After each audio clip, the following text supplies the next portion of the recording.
हाय, हे माझ्या बहिणीच्या मेहंदीचं साधंसं असं डेकोरेशन होतं आणि मेहंदी तर खूपच सुंदर होती आणि रंगली पण खूप छान होती आणि गुलाबाच्या पाकळ्यांमध्ये मेहंदीचे कोण ठेवून असं ताट सजवलेलं होतं आणि छान डेकोरेशन केलेलं होतं आणि तिथं चालू होतं इथे फोटोशूट आणि DJ पण लावलेलं होतं मेहंदीसाठी आणि आमचं चालू होतं समोर डान्स, मस्ती, फुल मस्ती, एन्जॉय चालू होतं.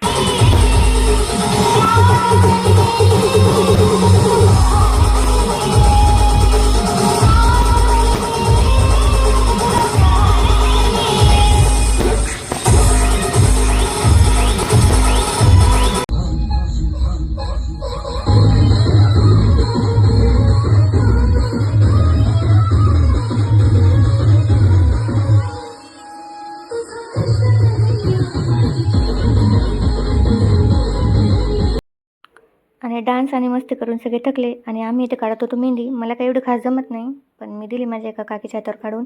आणि माझी बहीण इथे बघा म्हणजे वरतून किती पण असं खुश दिसत असलं तरी आतून कुठेतरी असताना की आता आपण आपल्या आईवडिलांचं घर सोडून दुसऱ्याच्या घरी जाणार आहे. कसं वाटलं व्हिडिओ ते नक्की सांगा. लाईक करा, शेअर करा आणि सबस्क्राईब करा. बाय.